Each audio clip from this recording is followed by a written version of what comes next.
What's up, everybody? Welcome back. We officially have a name for the podcast. We're going to be known as the Problem Academy. Took a little bit of inspiration from a few of podcasters that I like. And you know what? I think it's pretty fitting for what I intend to do here. And hopefully you all like it. So, for this episode, I kind of want to go into a couple things that happened over the past weekend and last week a little bit. But that will segue us into little known story from history, but we still hear about it a few times a year, even though we don't know about it. So, yeah, it gives me an excuse to talk about that. Well, to get right into it, last week there was a story that came out that turned out to not be true. And, I was kind of skeptical. But yeah, so supposedly the ambassador from the Pope, Vatican City to the United States got into it with people from the Pentagon and, Secretary of War Pete Hegseth about, you know, basically they told him that the church, Catholic Church, and the Pope has no authority to talk about this, and if we wanted to, if they'll do whatever they want to do, no matter what, which was kind of the believable part because of how they've acted with Greenland and Venezuela and all these different places, just basically being like the big bully of the world. But the part that made me skeptical was that they invoked what's called the Avignon papacy. And I mean, that I doubt anybody at the Pentagon even knows anything about it. It's, such an obscure part of history, especially like Catholic history, that there's probably you know, a handful of people in government that even know about it. But so, like, what that is, what the Avignon papacy is, was the French king Philip IV. He used his power and influence to set up a French, you know, uh, cardinal as pope. He was known as Pope Clement V, and he was elected in 1305. But so, like, the kind of the Pentagon was saying that if you don't get on board, we'll replace the Pope and put in our own who will do as we say, as same way the Pope Clement and the subsequent popes after that did as the French king said. But again, I doubt they even know what that is or even ever even heard of it. So, but what did really happen this weekend was the Pope had been, criticizing the war and a few other parts of the Trump administration pretty like strongly. Right. So Trump decided to send out a tweet or a truth, whatever the hell that is, about it and about the Pope attacking the Pope. And you know what? That was just kind of, again, how many times can you criticize this administration and this president for just being so out of touch and so just a disgusting human being? And again, like this isn't the mean tweets, calling Rosie O'Donnell fat or ugly or saying little Marco or anything like that. This is him going at the Catholic Church, the Vicar of Christ, the you know God's voice on earth, basically, to all Catholics. So we'll get right into kind of what he said. Starts off, says Pope Leo is weak on crime and terrible on foreign policy, which, I mean, the Pope isn't there to arrest criminals. And what his foreign policy weakness was saying that these immigrants and stuff that ICE was rounding up were treated like animals, pretty much. And listen, I said, before this election and everything, that the illegal immigration got way out of hand. We had to do something, and I knew that you know it wasn't going to be great, and it was a tough decision to make, but we had gotten to such a point that mass deportations needed to happen, you know. But start out with jails, you know, and then you work your way through it. You know, the way they were just pulling people over and ripping. mothers away from their kids and stuff. Like it, there was just no human aspect to how they were operating. Yeah, and it was just I think he knew it from the beginning that he wasn't gonna get mass deportations, so his way of doing it was just, like, basically revenge. Like, they had the whole thing in Minneapolis where a few Americans got killed. I forget the lady's name that, she was driving and was gonna hit the ICE agent with the car, and then the other one he fired at her and stuff. Which to me, I said from the beginning, that was, it was a stupid situation that shouldn't have been there. Like, it was legally justified in the shooting to where he was or she was driving at an officer with her car. It's a deadly weapon at that point. So, but, she's a middle-aged, sheltered American woman that, never really had anything like that. She's kind of stuck trying to get through this barricade. She shouldn't have been there in the first place. Shouldn't have tried stopping them because what are you really going to do? But, so she's kind of like trying to r- turn around, and then she's got a agent reaching in her window, yelling at her, you know, and then she's got another guy in front, and his weapon was already drawn, if I remember correctly, to make her stop. That's panic mode. I got to get out of here. And she hits the gas to try to go. But the guy was in front of her, but she didn't, her mind wasn't sound enough to make those calculations and everything. So that's why I said it was a tragedy. And then the other one with forget his first name, but his last name was Preddy, where they shot him on the ground. Again, just stupid. We shouldn't have been in Minneapolis to begin with. There's not that many illegal immigrants there. Go to Texas, go to California, go to these places. All right. Yeah, you're doing something. Minneapolis, he was there to get back at Tim Walz from the election. That's all it was an ego drive. But anyway, done with that segue. But again, I mean, the Pope isn't there to arrest criminals. And then he goes on in the tweet. He says, Pope doesn't mention the fear that the Catholic Church and all the other Christian organizations had during COVID when they were arresting priests, ministers, and everybody else for holding church services, even when going outside and being at 10 to 20 feet apart. Now, I could be wrong. Again, memory is not too good, but pretty sure the most severe the lockdowns got under COVID was 2020. That's when people were really nuts. 2021 too, but I think the lockdowns really were the worst in 2020.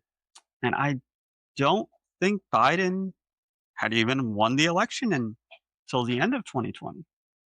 So that means that Trump was the commander in chief, the president of our country during the worst lockdowns that he's describing here.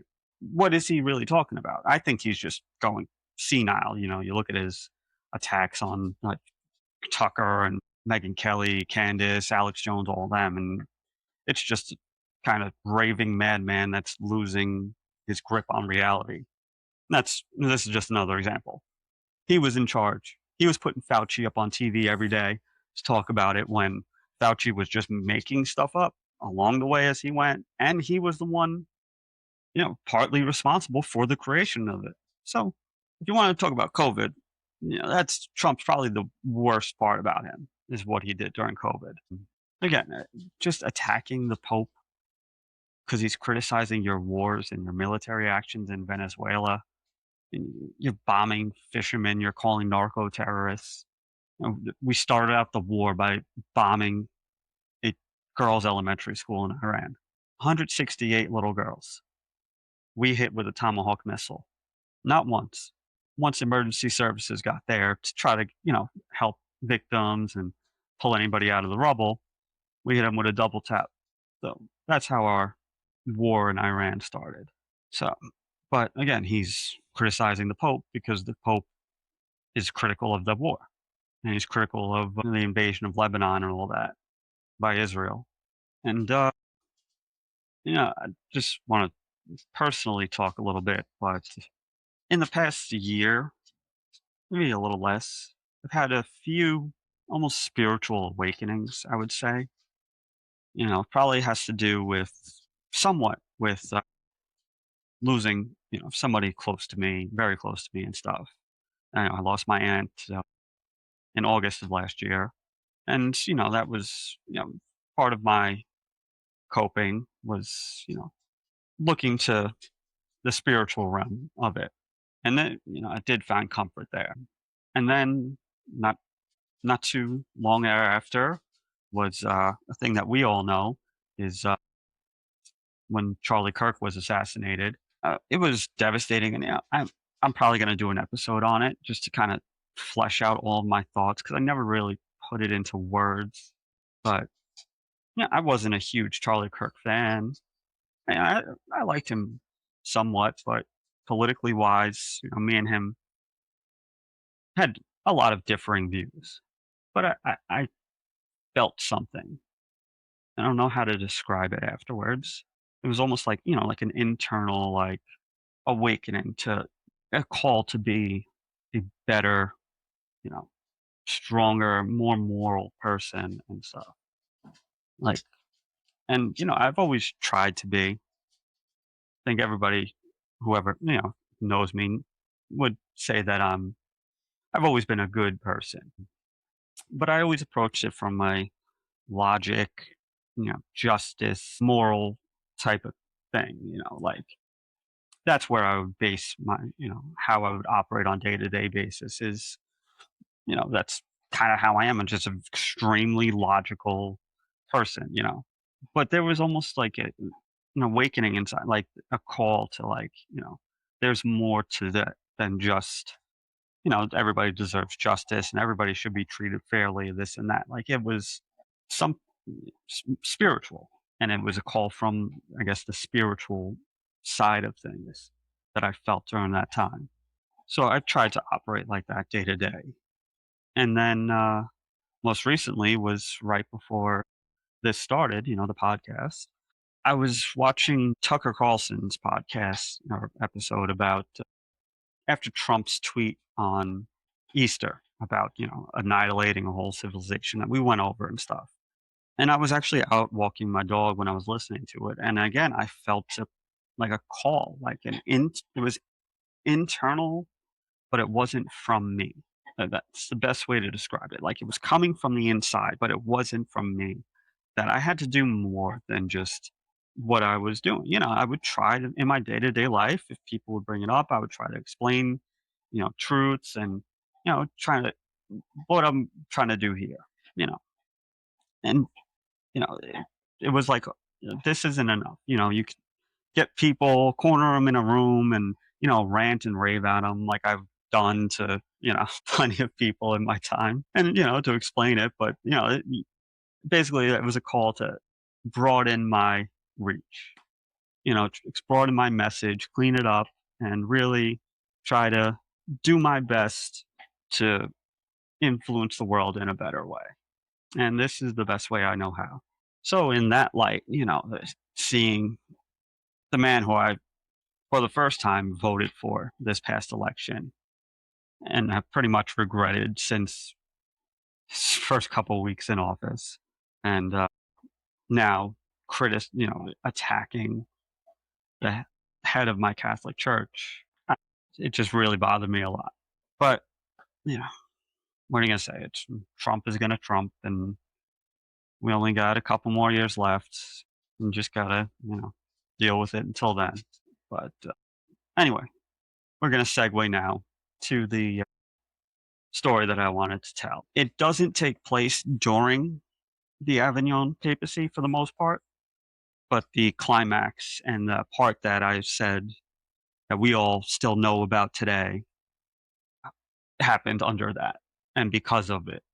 So just kind of give a brief outline of like how the Avignon papacy really operated. It was called the uh, the Babylon of the West. Like, and if you know anything about Babylon, the city of Babylon, in biblical times, it was just nothing but opulence and feasts and sin. And supposedly when Cyrus conquered it for the Persians, the uh, the city didn't even know it was being conquered because it was in the middle of a week-long party and feast for one of the gods or something.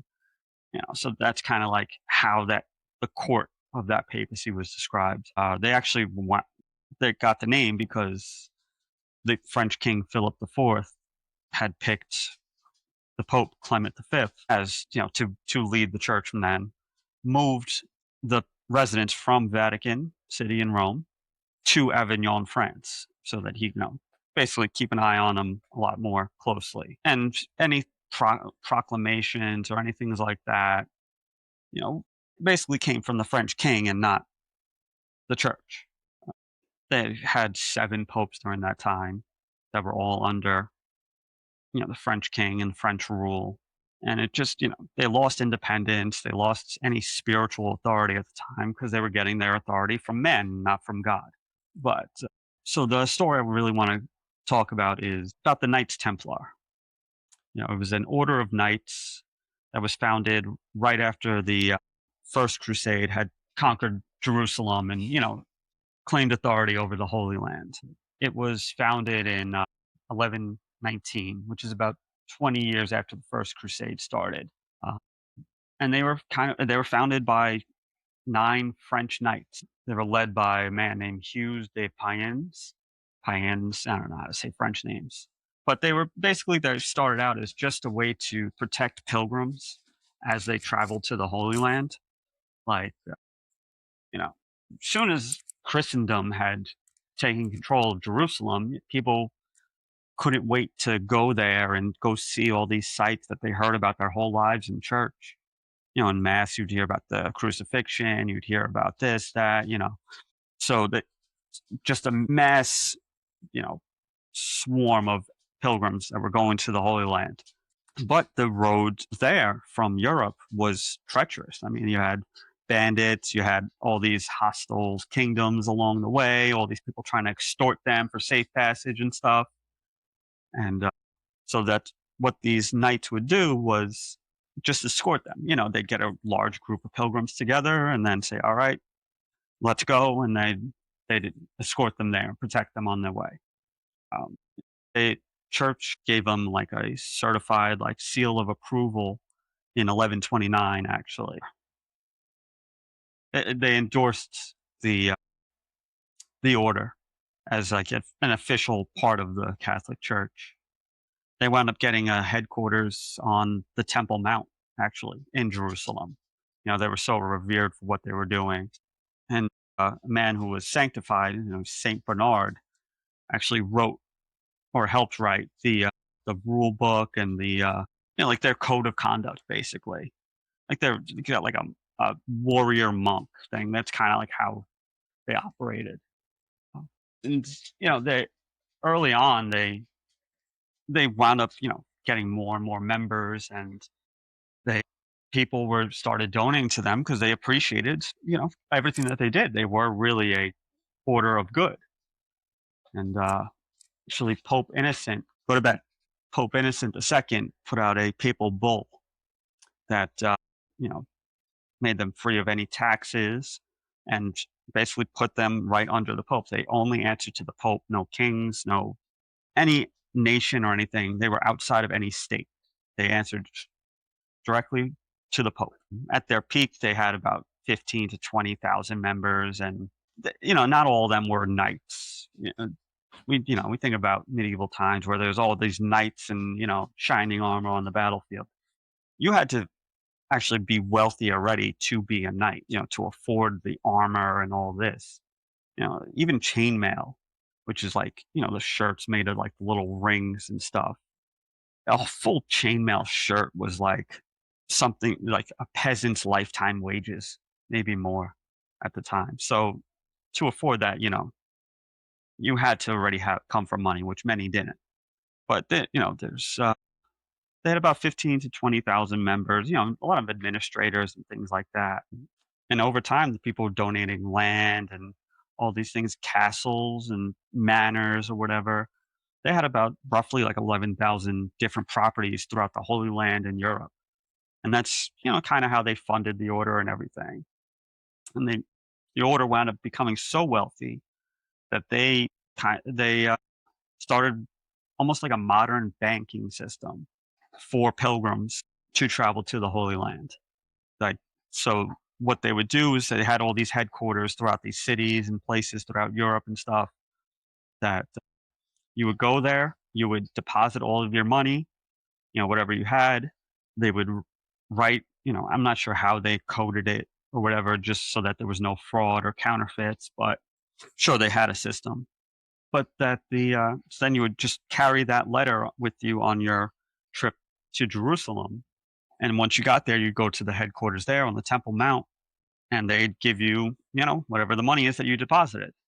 So it was, they already had kind of cleaned up the road to Jerusalem, them, and there were a lot of orders of knights, but there was still the risk of bandits and everything like that. So this, you can't rob somebody who has nothing. So that was kind of a way of making it even more safe to travel there.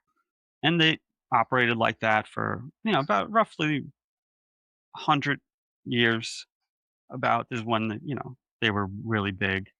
They did also fight in the Crusader armies. There was about 2,000 knights actually that, they were like shock troops for these crusading armies. I mean, they were well regulated in the sense of like, the Constitution says it, well trained, they practiced, they were great soldiers.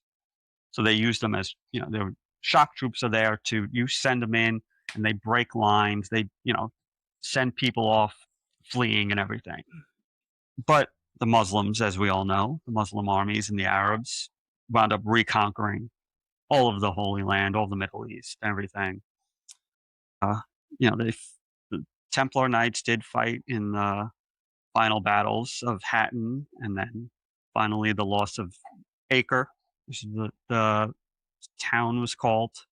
That was in 1291, and the headquarters were closed. They moved their headquarters to Paris, but they still had a lot of money and stuff, and they would just did pay taxes to them. So when they're not ensuring that people get to the Holy Land safely and not fighting in these battles against the Muslim armies, they start being looked at as landlords. Not many people like their landlords.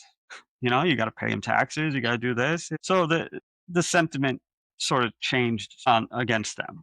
They also, again, incredibly wealthy order that they loaned money and everything to kings and you know high up people.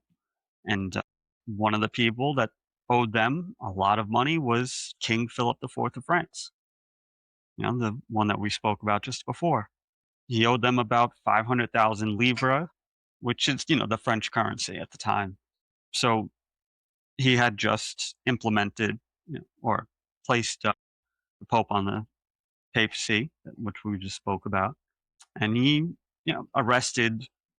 He charged all the Templar Knights and the Knights Templar with all these trumped up charges. They have heresy, sodomy. They were spitting and stepping on the cross, and they were carrying around a head that they were calling Baphomet and everything. Basically all the heretical things that they could do. That's what they charged them with, and rounded up a few of them, started torturing them to get confessions out, and we see it in movies and stuff, but torture is one of the least reliable ways to get a true confession of anything. People will say anything to make you stop torturing them. So it's unreliable, and again, that's how they got some confessions and took those. So Pope Clement V, who was installed by the French king, was actually really outraged about this, rounding up of the order. They still did directly report to the Pope. So, he protested at first, but he was there because King Philip. So eventually he relented, pretty quickly and said that they were heretics.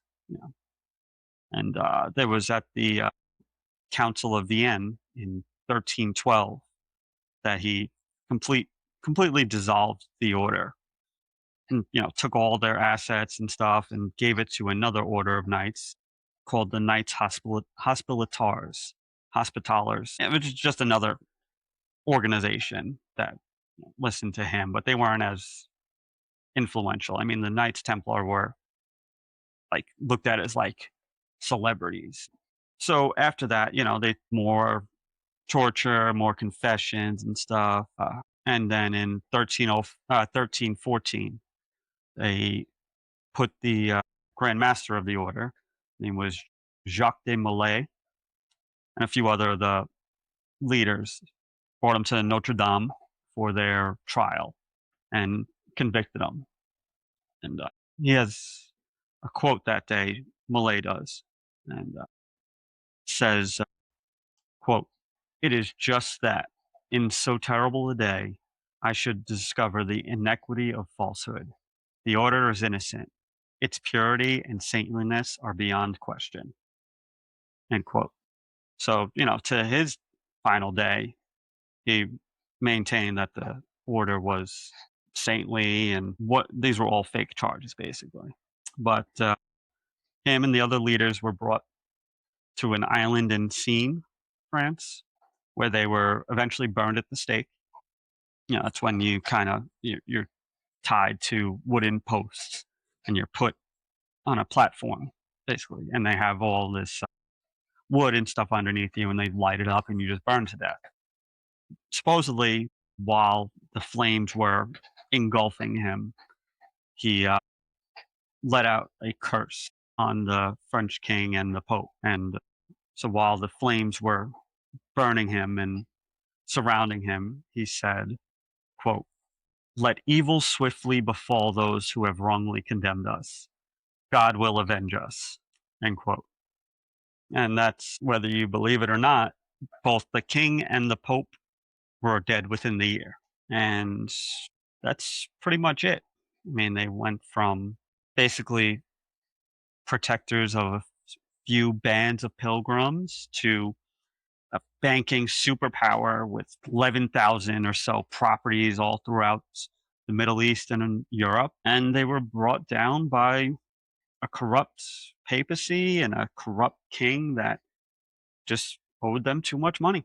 So the part that I said where everybody kind of knows about it still is that the day that the order was, given to arrest them all and round them all up and, torture and kill them was the 13th of October in 1307, which was a Friday. And that's the origin of Friday the 13th. That's why we look at it as an unlucky day. So maybe Molay did have a point, that, 700 years later, we still look at the day that the order was, Knights Templar was falsely accused as the unlucky day. And that's it, everybody. Thanks for watching, and we'll see you next time at the Problem Academy.